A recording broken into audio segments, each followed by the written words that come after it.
Saya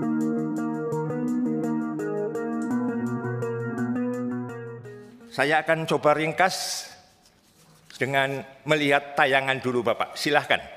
Ya, lanjut. Ya.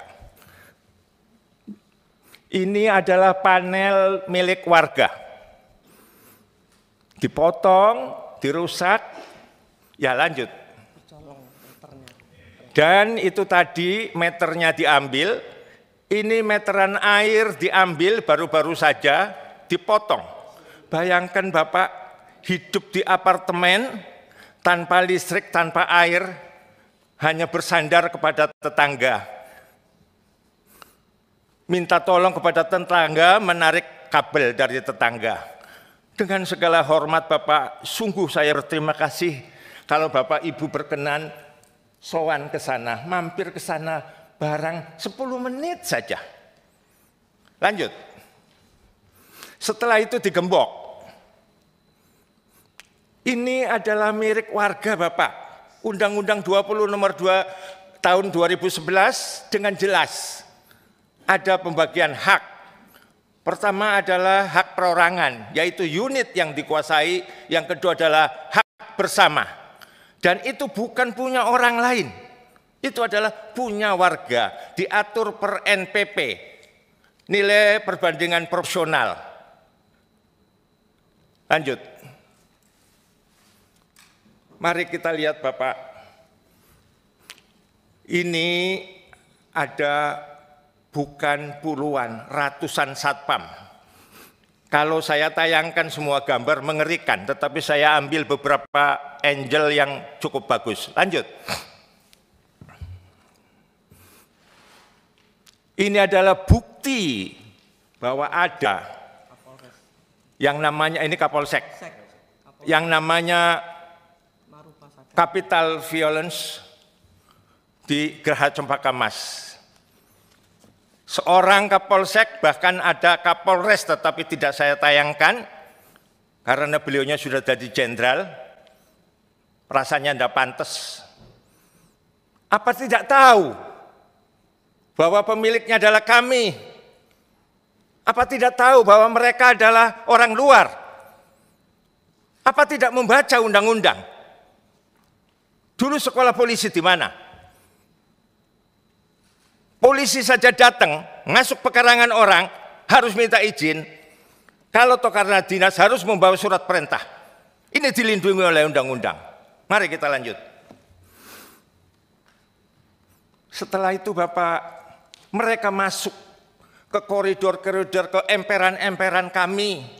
Lanjut. Kemudian menjaga panel listrik. Maka lanjut. Nah, ini salah satu premannya, ya. Lanjut. Nah, itu nanti Bapak bisa lihat di sana ada polisi. Bukan satpam itu. Lanjut. Nah, maka ketika listrik dimatikan, apa yang terjadi? Itu barang kami. Itu milik kami. Nanti akan saya jelaskan siapa itu pengelola menurut undang-undang.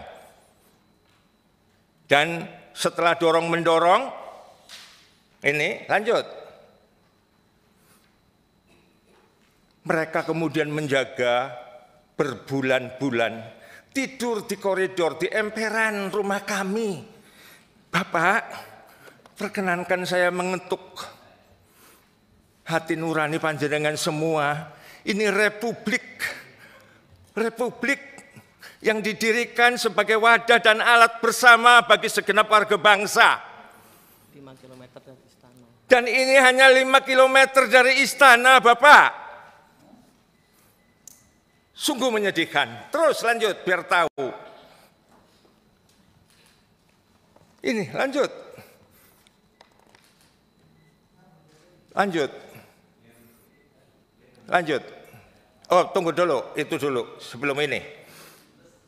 Bapak, kejadian ini sungguh citra kebangsaan, cacat kebangsaan kita. Mereka hanya orang miskin jadi satpam, Kalau ada pekerjaan yang lebih baik dan gajinya tinggi, tidak mungkin jadi satpam. Harus berhadapan kami yang MBR. Masyarakat berpendapatan rendah, berpenghasilan rendah. Sama-sama orang miskin. Kalau orang kaya, untuk apa kami tidur di apartemen, kecuali yang mewah barangkali. Seperti itu Bapak. Dan nanti akan saya jelaskan dampak lebih lanjutnya. Ya. Terus. Dan di Geraha Cempaka Mas sempat terjadi state terrorism. Teror oleh negara. Saya buktikan. Lanjut. Lanjut. Ini mereka apel di tempat kami, jumlahnya ratusan. Lanjut. Itu Bapak, prajurit yang terhormat, Bayangkari Negara, masuk ke apartemen kami, atas nama Kamtibmas, karena preman dimasukkan, bersama satpam non-organik yang kami tidak kenal, berhadapan dengan warga, diundanglah polisi. Serahkan kepada Angkatan Darat satu orang saja, mau ratusan preman, bisa keluar. Saya mau tanya, premannya siapa yang tidak takut sama aparatur negara? Tapi yang terjadi seperti gambar terdahulu Bapak, dan seperti ini, lanjut. Itu Bapak, ini Angel bukan satu tempat, tetapi dari beberapa tempat. Lanjut. Ini keadaannya Bapak yang kami hadapi. Dengan peristiwa yang terjadi Grand Cempaka Mas ini tadi sempat saya sampaikan bahwa kami pun juga mendapatkan informasi dan laporan yang langsung ke kami pada saat itu, sehingga awal-awal itu ada kurang lebih 200 yang kemudian ini diawali karena sengketa keperdataan antara Duta Pertiwi dengan pengelola baru, sehingga kemudian penghuni terbelah, dia harus menyerahkan hak pengelolaan itu apakah kepada pengelola lama atau pengelola baru, sehingga sempat ada 200 yang saat itu dimatikan listrik dan airnya. Kemudian kami turun, berkurang, kurang lebih tinggal 56. Sempat ada upaya untuk mendatangkan kelompok-kelompok, mohon maaf, seperti preman begitu untuk menyelesaikan, namun tentunya itu justru tidak akan menyelesaikan masalah. Kemarin kita minta untuk dorong, untuk ditarik oleh pemerintah daerah, karena memang yang bisa membantu menyelesaikan konflik ini adalah pemerintah daerah untuk masalah pengelolaan, supaya tidak ada lagi masyarakat khususnya penghuni yang dirugikan, harus membayar ke siapa, kalau membayar ke kiri nanti yang kanan merasalahkan, dengan pula sebaliknya. Ini yang tentunya saya minta untuk bisa dituntaskan.